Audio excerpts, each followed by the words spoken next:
Hi there, Steve here. Today I want to talk about listening. I want to talk about listening and content. People often say to me, well, you always say we should listen, but how can we listen to stuff that we don't understand? Of course you shouldn't listen to stuff that you don't understand. Now, it may be that to some degree, having language content blaring in the background, you pick up a word here, a word there. I mean, it's not bad for you, but it's not very effective in terms of language learning.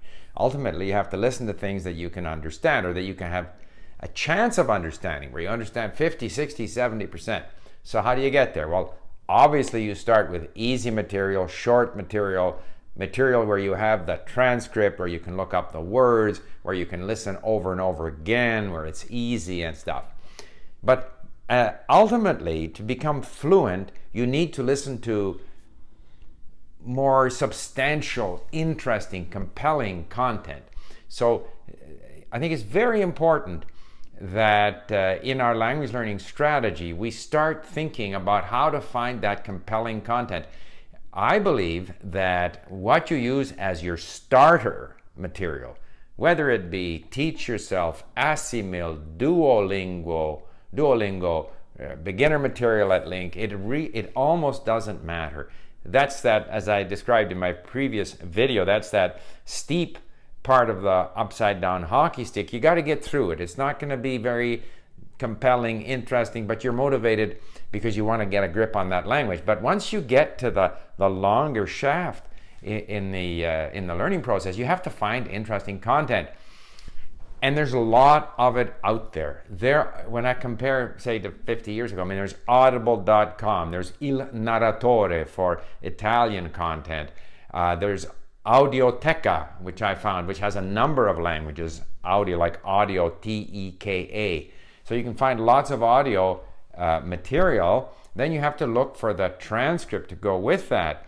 And here again, personally, I like 19th century authors, whether it be Tolstoy, whether it be I Promessi Sposi in Italian, or Balzac.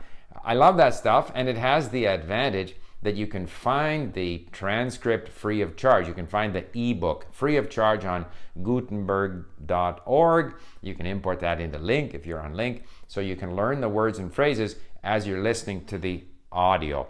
I very much think it's worthwhile paying for high quality audio. In other words, good sound quality, good storytellers, because they create this emotional connection. I made a tweet today about the fact that I can still hear Il Narratore's rendition of I Promessi Sposi, and I remember where I was 10 years ago listening to this. So to me, 19th century literature is readily available. However, I think it's a very good investment if you are not interested in that and you're interested in some other subject. Buy the ebook, buy the audiobook. It's a great investment. $20. It's going to keep you busy for potentially months as you work your way through this material. Or, and how do you find this stuff? Well, if you don't know how to say, for example, audiobook, ebook in whatever language, French, German, Chinese, use Google Translate to get that wording that you need. Google for it and you will find lots of content. Podcast, look up podcast. Get in the habit of searching for, compelling content. If it's free, good and fine and dandy. If you have to pay for it, it's a good investment. So, to repeat that, I think listening is key. Listening has this tremendous advantage that you can do it wherever you want. Get yourself, an MP3 player or use your iPhone. It's very portable. It's something you can do while doing other tasks. But of course, you have to eventually get to compelling content.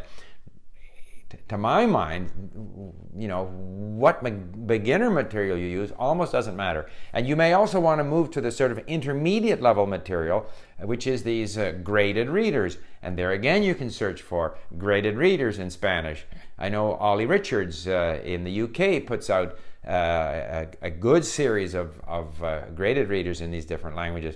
So you got to have a strategy that takes you from the starter book. And that's almost like It's a given. It's that ladder that gets you up to the next level. But there, once you're past that, you have to have a strategy to find that compelling content that's interesting, that's accessible to you, that consists of audio and transcript, so that you can then mine the text for words and phrases. So I just wanted to comment a bit on this whole issue of listening, and people often ask, how do you listen to stuff that you don't understand? Of course you don't listen to stuff that you don't understand. You progress from beginner material as quickly as possible into compelling material, so that you're actually motivated to listen to and read about things that are of interest to you.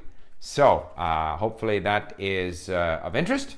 And thank you for listening, and I look forward to hearing your questions about listening and finding content. And by the way, don't ask me, where do I find content, without telling me what language it is that you're interested in finding content for. But do try to, if you don't know how to say podcast or audiobook or ebook on history or music or whatever, use Google Translate, come up with a search term, and then see what you can find. Okay then, thanks for listening, and bye for now.